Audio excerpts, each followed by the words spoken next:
Olá, eu sou Jussara, faço parte da equipe 1 e no vídeo de hoje trazemos a síntese do módulo 1, que é dedicada a um tema central da educação, que é a natureza do currículo, os níveis de decisão curricular e a relação entre planejamento, avaliação e gestão de políticas educacionais.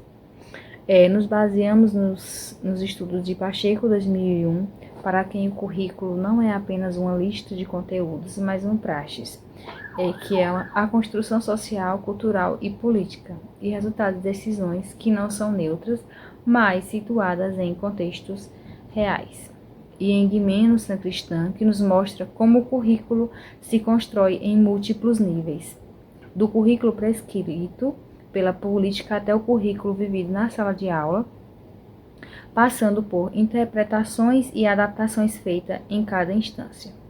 Vamos percorrer os 3 níveis de decisão: o político-administrativo, de gestão escolar e de realização pedagógica, e ver como o planejamento e avaliação não são etapas separadas, mas elementos constitutivos do próprio currículo, que conectam diretrizes nacionais, estaduais e municipais ao dia a dia da escola e da sala de aula. Boa noite, me chamo Jennifer.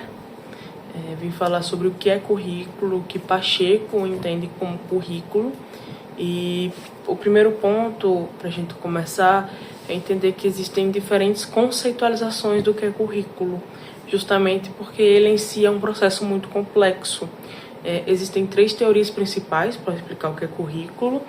A gente tem a teoria técnica, que vai entender currículo como um processo muito mais estruturado, organizado, com objetivos de alcançar determinados resultados de aprendizagem, mas que não se altera durante a prática.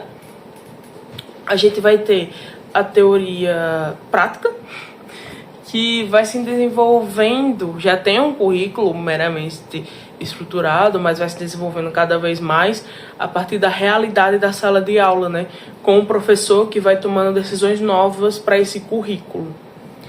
E a gente vai ter, por fim, a teoria crítica, onde essa participação ela é ainda mais valorizada, essa participação de decisão. Só que nela não é só o professor que vai ter essa decisão. Alunos e professores fazem parte do processo de ensino-aprendizagem e vão decidindo juntos em negociações como construir esse currículo. E considerando exatamente isso, Pacheco vai dizer que o currículo ele é um processo social e político, porque vai envolver as instituições, os grupos e todos os atores da comunidade escolar. Isso vai fazer com que o processo necessite de conflito, de organização, de negociação, para que as escolhas sejam feitas. Então a gente não vai ver um currículo neutro. O currículo ele é para ser construído, aplicado e reconstruído constantemente. Eu vou falar sobre o nível 1, que é o político administrativo, que é o primeiro e mais amplo nível de decisão curricular. Segundo Pacheco, esse é o nível do currículo oficial do currículo prescrito, e é aqui que o Estado, enquanto poder político, define qual conhecimento é considerado válido e legítimo para serem ensinados em todo o país. Por isso, o autor afirma que o currículo nunca é neutro, ele é uma construção política e ideológica. Onde acontece essa decisão? Ela acontece no MEC, no Conselho Nacional de Educação e nas secretarias estaduais e municipais. Quem decide são os legisladores, os gestores do sistema e os conselhos. O que esse nível produz? Ele produz os grandes documentos norteadores da nossa educação. Os 2 principais hoje são a BNCC, que define o que todo aluno tem direito a aprender, e o PNE, que é o Plano Nacional de Educação, que define as metas para 10 anos. Gimeno Sacristã, no capítulo 4, chama isso de currículo prescrito, e o currículo que chega pronto para a escola. E é importante entender que esse nível não entra na sala de aula. Ele condiciona tudo aquilo que vai acontecer depois. Ele define a intencionalidade e o financiamento e a avaliação em larga escala. Então, em resumo, o planejamento aqui ele é nacional e estratégico. E a avaliação ela é uma avaliação de sistema, como o SAEB e o IDEB, que servem para verificar se o que foi planejado lá em cima está realmente sendo cumprido aqui embaixo. Agora vamos falar um pouco sobre o nível de gestão de currículo. Esse nível, ele acontece principalmente dentro da escola, envolvendo a direção, a coordenação pedagógica e toda a equipe gestora. Nesse momento, o currículo que foi definido pelos órgãos educacionais, ele precisa ser interpretado e adaptado à realidade de cada escola. Um dos principais documentos produzidos nesse nível é o Projeto Político-Pedagógico, também conhecido como o PPP. Ele apresenta os objetivos da escola, sua organização e as ações que serão desenvolvidas para atender às necessidades de cada estudante. O planejamento é muito importante, pois é por meio dele que a equipe gestora organiza como será o currículo desenvolvido de cada escola, considerando a realidade dos alunos, dos professores e também da própria comunidade. Ou seja, a escola não segue apenas o currículo definido pelos sistemas de educação. Ela também interpreta, organiza e adapta esse currículo de acordo com a sua realidade e as suas necessidades.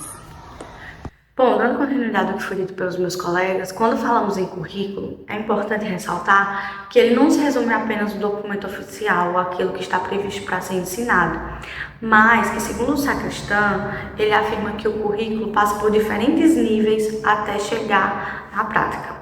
Primeiro, a gente vai ter o currículo prescrito, que corresponde às orientações e determinações estabelecidas por políticas educacionais, como o PNE, pelo MEC. E depois a gente vai ter o currículo apresentado, que é justamente o currículo prescrito e a forma como ele vai ser apresentado aos professores, por meio de livros didáticos, por meio de orientações pedagógicas, por meio de modelos de prática. E aí, por fim, a gente vai ter o currículo moldado. O que é o currículo moldado? É esse currículo que foi apresentado, como esse professor vai utilizar desse currículo, como ele vai moldar para vivenciar esse currículo em sala de aula. Leva muito em consideração a formação do professor, a experiência do professor, sua visão de mundo, experiências prévias e conhecimento prévio da turma, de como a turma trabalharia determinado conteúdo, de como seria a melhor maneira de aplicar esse conteúdo nessa sala de aula. Tudo isso vai interferir em como esse currículo vai ser moldado. Justamente por isso que é na sala de aula que o currículo realmente acontece e onde o professor realmente coloca em prática o que foi planejado, E esse colocar em prática, ela não acontece de maneira mecânica, esse currículo sendo colocado em prática, porque ele envolve conhecimentos prévios dos alunos, ele envolve dúvidas que vão surgindo ao longo do processo de ensino-aprendizagem, interações, e todas essas interações, elas interferem e alteram o planejamento curricular, não é isso? E justamente por isso que Sacristan afirma que o currículo não pode ser compreendido separado do contexto em que é desenvolvido. Ele está totalmente atrelado ao contexto que é desenvolvido para entender essa formação, não é isso? Por isso, o currículo realizado, ele é também um currículo vivido, é aquilo que acontece durante o processo de ensino-aprendizagem.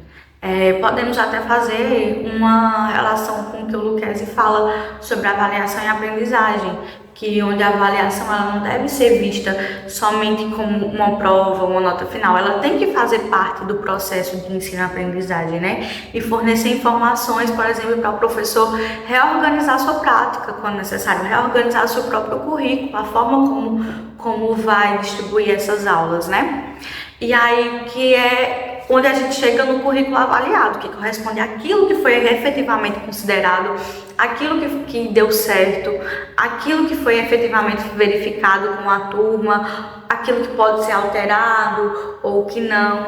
Então, o currículo ele é um caminho, Ele é o que é o currículo prescrito, o que é apresentado, o que é moldado e o que vai ser avaliado em sala de aula. Portanto, o currículo não é algo estático e ele se transforma ao longo do processo, ganha vida em relação entre o professor, o aluno e o conhecimento. Porque, por exemplo, determinado conteúdo está prescrito no currículo, por exemplo, Revolução Industrial. Mas como esse conteúdo vai ser trabalhado, a sequência didática, a forma como o professor vai avaliar, a forma como o professor vai dispor esse conhecimento para a turma, isso difere muito de cada professor, de cada conhecimento, de cada visão de mundo. Então, o currículo ele não é algo estático, não é algo que não pode ser moldado, justamente o contrário, é algo que se molda para ser efetivado na prática. Planejamento, execução e avaliação em 3 níveis. Nesse tópico, vou mostrar como o planejamento, execução e avaliação acontecem de forma articulada nos 3 níveis. No nível nacional, o planejamento acontece com a BNCC, que define o que deve ser ensinado, com o PNE, que define as metas para os 10 anos, historicamente com o Plano Decenal de Educação para Todos, de 1993. Na execução, é de responsabilidade da União e a avaliação é feita pelos sistemas nacionais, como a SAEB. No nível estadual, temos o Plano Estadual de Educação.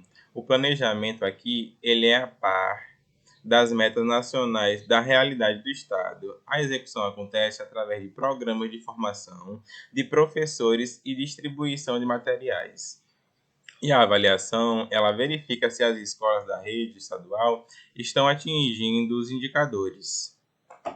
No nível municipal, temos o Plano Municipal de Educação, onde a política chega mais perto do chão da escola, com projetos práticos, como os programas de alfabetização na idade certa.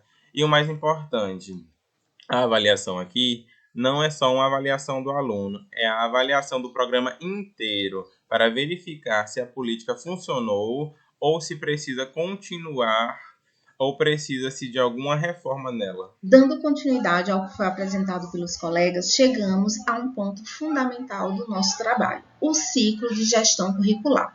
Podemos perceber que esse processo começa com as decisões curriculares e se desenvolve por meio do planejamento, da execução, da avaliação e do replanejamento.